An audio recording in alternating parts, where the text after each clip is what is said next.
Bonjour, alors comme vous avez reçu le mail, normalement en tout cas, je vous ai dit qu'on ferait des sessions de cours en ligne pour avancer un peu dans la matière. Donc ce que je propose aujourd'hui, c'est de faire et refaire du coup pour les 6 LMMS, je pense que j'avais commencé ça, la nomenclature des fonctions en chimie organique. Donc on a vu qu'une molécule de chimie organique c'était un hydrocarbure, qui était composé donc de C et de H, qu'il pouvait y avoir des substituants dessus, et que on donnait un nom à cette molécule organique. Maintenant, dans vos molécules organiques, par exemple, vous avez dû voir l'ADN avec Madame de Manet, il y a des fonctions, c'est-à-dire que les fonctions, c'est des groupes d'atomes qui vont donner une propriété particulière à la molécule. Donc, par exemple, des groupements amines, des groupements acides qui vont permettre aux molécules de faire des choses particulières, comme par exemple vos protéines, donc de se fixer à tel endroit ou de pouvoir faire telle ou telle chose. Donc il y a beaucoup de fonctions qui sont possibles en chimie organique. Nous, on va en voir 4. Et forcément, si on a une molécule organique qui porte une fonction, son nom va devoir changer. Donc, la première fonction qu'on va voir, c'est la fonction acide carboxylique.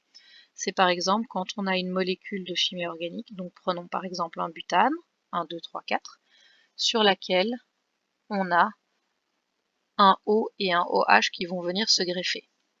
Alors, ce qu'il faut comprendre en premier, c'est que les fonctions vont devenir prioritaires pour la numérotation. Donc ça veut dire quoi? Ça veut dire que c'est c'est elles les fonctions qui vont déterminer dans quel sens on va numéroter la chaîne.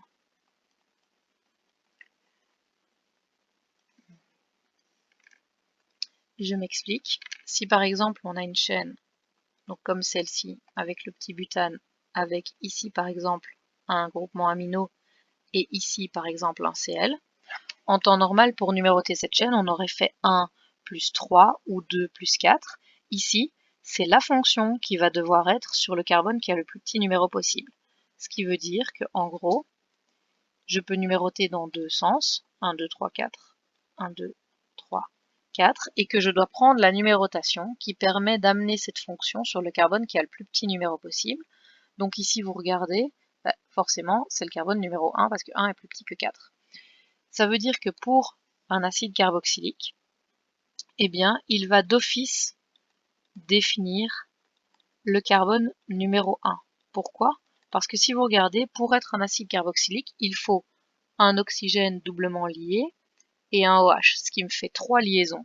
Ce qui veut dire que le carbone auquel est lié le O et le OH ne peut plus faire qu'une seule liaison et qu'il va donc d'office se trouver au bout de la chaîne. Et donc par défaut, comme il doit être passé sur le carbone qui a le plus petit numéro, ça va d'office être le carbone numéro 1.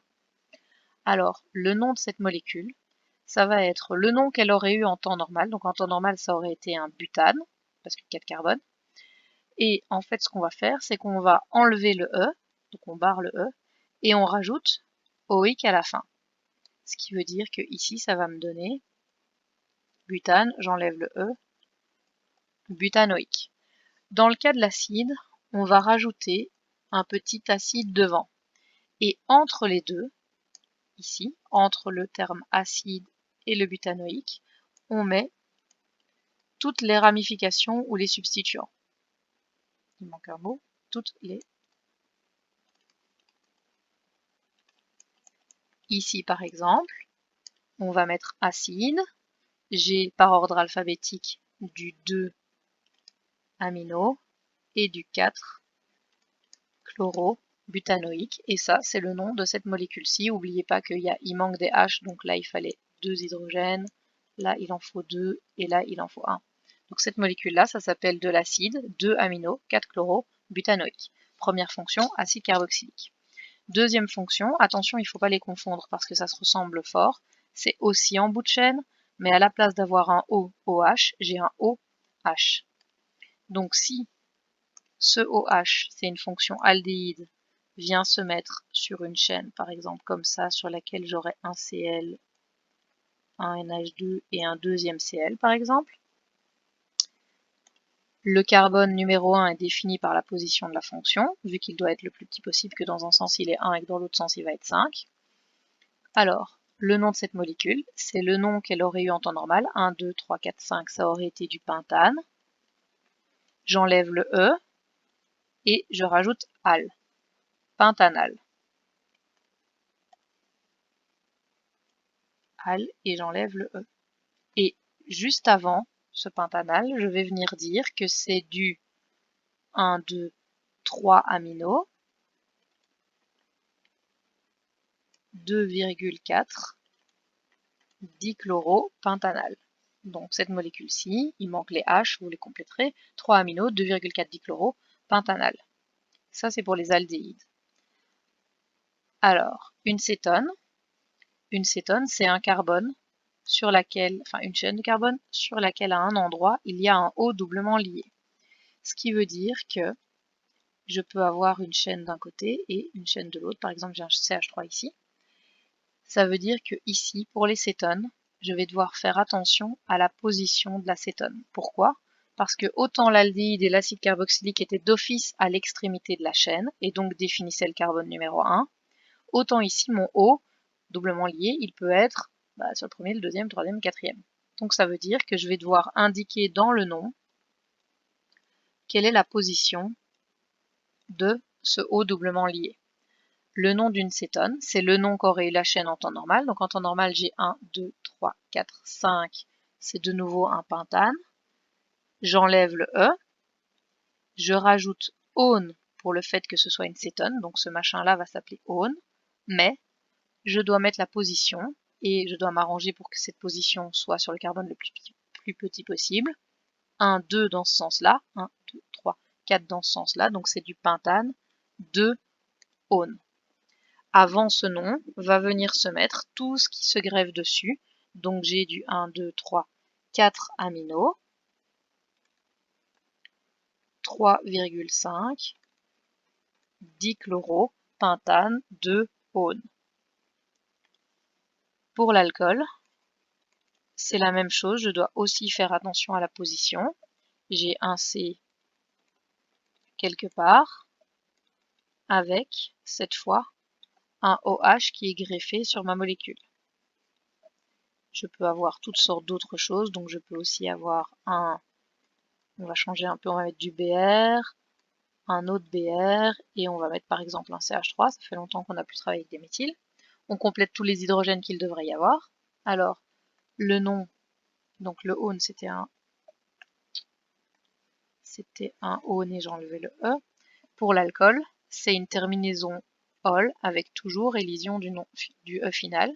Donc j'ai 1, 2, 3, 4, 5, 6, ça aurait été un hexane. J'enlève le E.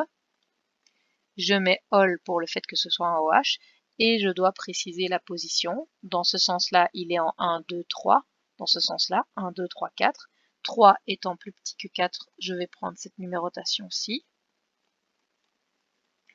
Et avant le nom de la chaîne principale, je vais venir dire tout ce qui est greffé sur ma chaîne par ordre alphabétique. Donc entre CH3 qui est un méthyle et Br qui est brome, c'est le brome qui vient d'abord.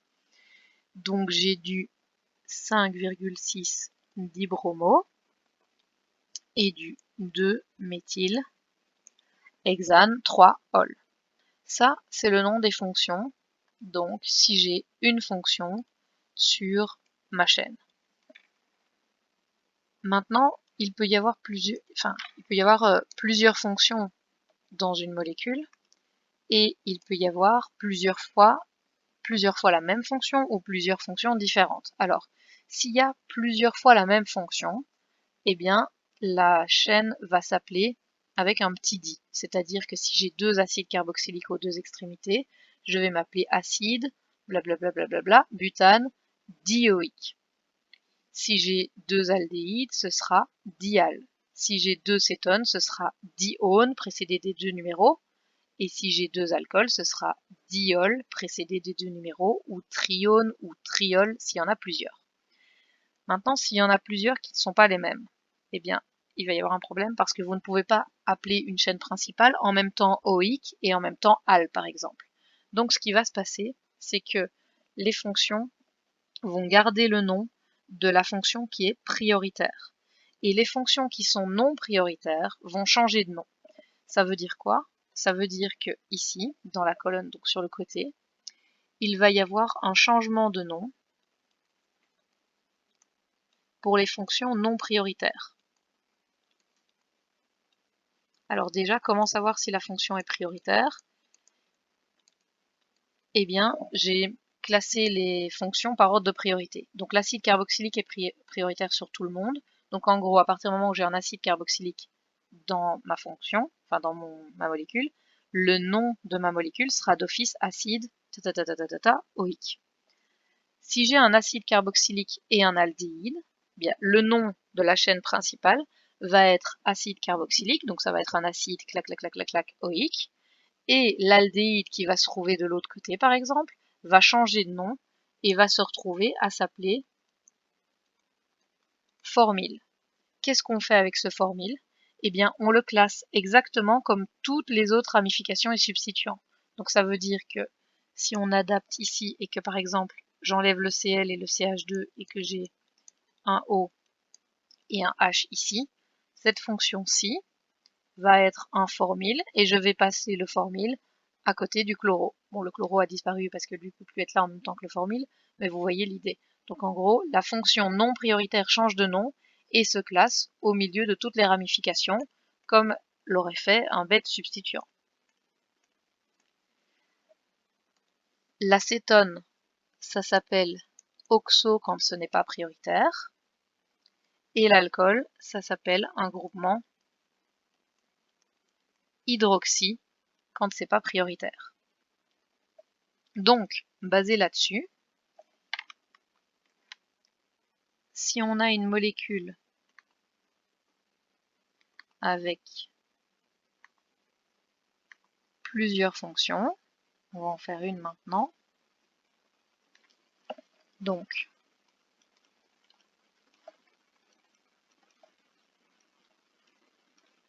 on va mettre un acide carboxylique, une cétone, un alcool et un aldéhyde. Donc je les mets toutes, mais j'aurais pu en mettre que deux. On va rajouter un NH2, un CH2, CH2, CH3. Donc si on essaye de donner le nom à cette molécule-ci, donc lui a 4 liaisons, j'ai pas besoin de rajouter de H, lui il en a 4, lui il en a 4, lui il lui en manque. Donc ça c'est ma molécule. Donc à quoi il faut faire attention? Eh bien il faut, le nom de la chaîne ça va être celui de la fonction prioritaire et les autres vont changer de nom et se comporter exactement comme les autres substituants le font, classés par ordre alphabétique précédé du numéro, et attention c'est la chaîne prioritaire qui va déterminer la numérotation de la chaîne. Donc la première étape est de trouver la fonction qui est prioritaire. Donc la fonction prioritaire, j'ai un aldéhyde, un alcool, une cétone, c'est mon acide carboxylique qui est prioritaire. Il va donc déterminer le carbone numéro 1, parce qu'il doit être le plus petit possible. 2, 3, 4, 5 et 6. Et les autres fonctions vont donc changer de nom, et donc s'appeler respectivement formyle, oxo et hydroxy, et se classer par ordre alphabétique comme tout le reste. Donc ce que je vous invite à faire, c'est de mettre en pause, essayer de donner le nom à cette molécule, et puis vous réappuyez pour play pour que je vous donne la correction. Donc, vous savez comment je fonctionne, donc moi je mets toutes les substitutions, donc ça devient des ramifications tout ça. Je mets leur nom pour pas me tromper dans l'ordre alphabétique, donc ça c'est un oxo, ça c'est un amino, un hydroxy,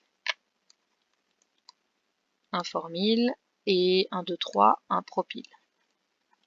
Et maintenant, je vais donner le nom à la chaîne, donc c'est un hexane, c'est une fonction acide carboxylique, donc je sais que je dois mettre acide devant, c'est le seul où il y a acide devant, et à la fin je mets hexanoïque. Et entre les deux, je vais classer tout ce qui est sur ma chaîne par ordre alphabétique avec le numéro. D'ailleurs j'ai oublié un C, 4, celui-là c'est le 5, celui-là c'est le 6 et celui-là c'est le 7. Et donc c'est pas un hexane, c'est un heptane. Donc, heptanoïque. Alors, qu'est-ce que j'ai? J'ai amino qui vient en premier, donc c'est un acide. 5 amino, celui-là je l'ai mis. Après A, B, C, D, E, F, donc c'est un 7 formyle. F, G, H, hydroxy. 5 hydroxy. MnOP, donc 3 oxo. Et 2 propyle heptanoïque. On va réécrire le anoïque parce que c'est pas beau. Heptanoïque. Et ça, c'est le nom de notre molécule. Donc, ce qu'il faut retenir, c'est que les fonctions prioritaires, non, on va mettre la fonction prioritaire. Donc la fonction qui est prioritaire, si j'en ai plusieurs, va être déterminer le carbone le plus petit possible. La fonction prioritaire détermine le sens de la numérotation. Donc seulement la fonction prioritaire. Donc ici, j'ai plus besoin de faire la somme vers la droite, la somme vers la gauche. Je prends ma fonction qui est prioritaire et j'indique, voilà, là, celui carbone-là doit être le plus petit possible. Alors, s'il y a plusieurs fois la même fonction, on va avoir un petit di ou un petit tri. Et alors, une remarque importante, si la fonction prioritaire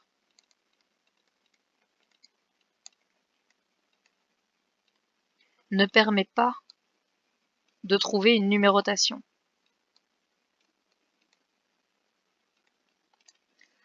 alors on va faire la somme vers la droite et la somme vers la gauche. Je m'explique.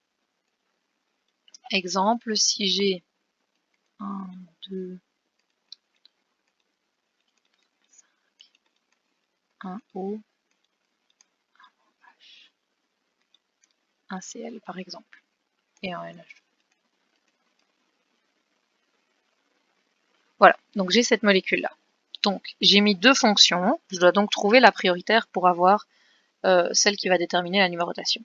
La prioritaire, c'est l'acétone, parce que l'acétone est prioritaire sur l'alcool. L'acétone va donc définir le carbone, le sens de numérotation. Mais dans un sens, je vais tomber en 1, 2, 3. Dans l'autre sens, je vais tomber en 1, 2, 3. Donc que je numérote dans ce sens-là ou dans ce sens-là, la fonction prioritaire ne me permet pas de trouver une numérotation vu que dans les deux sens, c'est pareil. Du coup, je vais repasser à la méthode d'avant, c'est-à-dire faire la somme.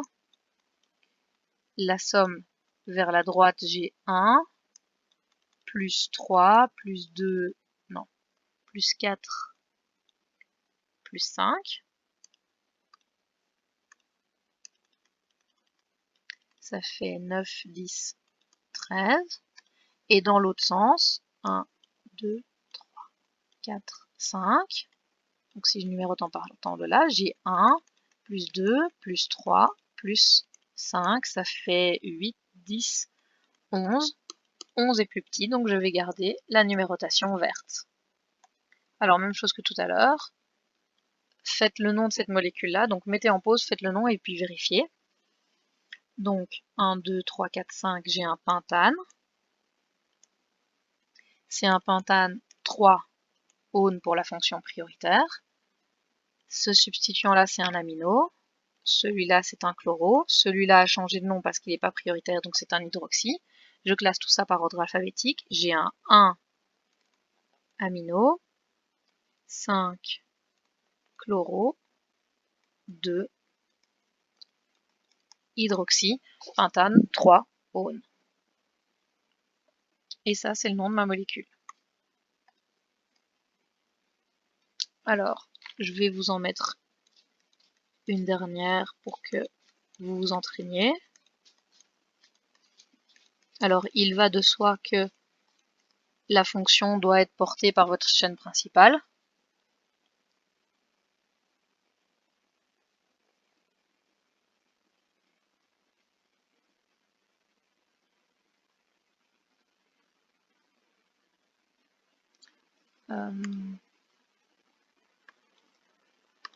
Donc, CH3,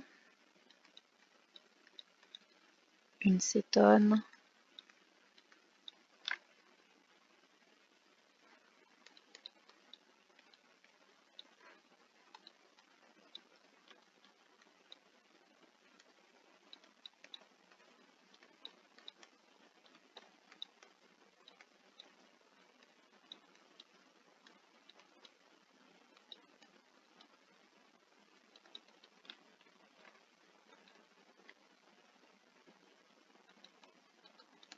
voilà, donc même chose. Là, vous avez votre molécule, essayez de lui donner un nom, donc vous mettez en pause, et puis vous remettez pour trouver le nom, pour corriger. Donc, vous devez trouver la chaîne la plus longue. 1, 2, 3, 4, 5, 6, 7, 8. 1, 2, 3, 4, 5, 6, 7, 8, 9. Je suis obligée d'aller par là parce que je dois passer par tous les substituants. Ensuite, je trouve la chaîne principale, la fonction principale, pardon. La fonction principale, j'ai quoi comme fonction? J'ai un aldéhyde et une cétone. C'est l'aldéhyde qui est la fonction principale. Qu'est-ce que j'ai comme substituant? J'ai un chloro, un bromo, un 1, 2, 3, 4 butyl, un NH2 et une cétone. Attention, ceci, ce n'est pas c'est pas une ramification. Pourquoi est-ce que c'est pas une ramification? C'est simplement parce qu'en fait, c'est le H qui devrait être écrit ici s'il n'était pas écrit là. Donc ce H est juste écrit en écriture développée. Pourquoi? Parce que parfois ça arrive que tiens, j'ai pas assez de place, donc je vais mettre juste le H qui manque de ce côté-là. Le nom de la chaîne principale, c'est donc, on va d'abord la numéroter. L'aldéhyde définit le carbone qui a le plus petit numéro, donc 1, 2, 3, 4, 5, 6, 7, 8 et 9. La chaîne principale est donc un nonane. Sur ce nonanal, j'ai un amino qui est forcément au début du truc parce que le A est au début de l'alphabet, donc ça fait 5 aminos, 3 bromos, j'ai mis l'amino, j'ai mis le bromo, ensuite 2 chloro, l'aldéhyde il est mis aussi.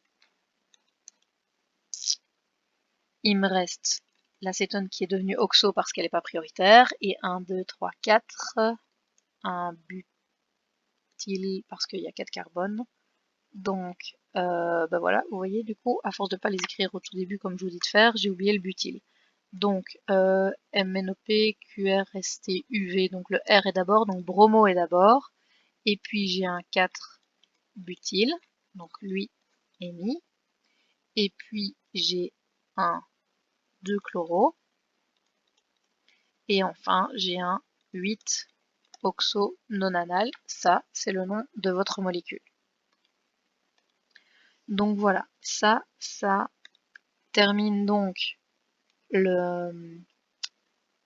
les fonctions, donc la nomenclature des fonctions et de si vous en avez plusieurs dessus. Alors je pense qu'on avait fini tous les exercices qu'on avait fait. Alors forcément, l'exercice peut se faire dans l'autre sens aussi. Attendez, parce que je recherche ma page du coup. Ouais, donc l'exercice peut se faire dans l'autre sens. Je vous donne un nom, et puis vous devez redessiner la molécule. Donc c'est aussi simple que pour les autres. On part de la molécule principale en mettant le nombre de carbone qu'il nous faut. On part sur la fonction principale, on numérote et puis on met sur chacun et on n'oublie pas de continuer de compléter avec les hydrogènes qui manquent. Donc, s'il y a deux fois la même fonction,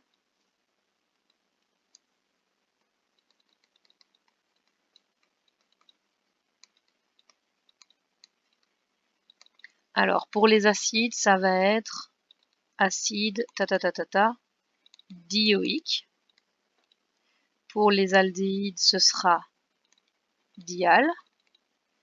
Et pour les alcools et les cétones, ce sera dione et diol. Et ces deux-là peuvent aller vers des tri ou des tétra, enfin on peut en mettre autant qu'on veut de ceux-là vu qu'ils sont au milieu de la chaîne. L'acide et l'aldéhyde, étant donné qu'ils sont en bout de chaîne, bah, si vous réfléchissez bien, une chaîne ça n'a que 2 bouts, donc vous ne pourrez jamais dépasser le dioïque ou le dial. Admettons maintenant que sur une chaîne on ait 2 acides carboxyliques. Le nom va donc être dioïque. Par contre, vous ne pourrez pas déterminer le sens de la numérotation avec l'acide, donc vous devrez faire la somme à gauche et la somme à droite. Donc, alors voilà, je vais vous mettre... Non, je vais vous envoyer des exercices donc pour que vous vous entraîniez. Mais donc voilà, c'est pas très compliqué. Il y a beaucoup de règles à retenir parce qu'elles s'additionnent les unes aux autres, mais c'est toujours les mêmes règles tant que vous gardez l'idée de la position qui doit précéder le groupe auquel il se rapporte et le classement par ordre alphabétique. En général, ça fonctionne assez bien. Donc regardez ça et puis si vous avez des questions, n'hésitez pas à m'envoyer des messages. Au revoir.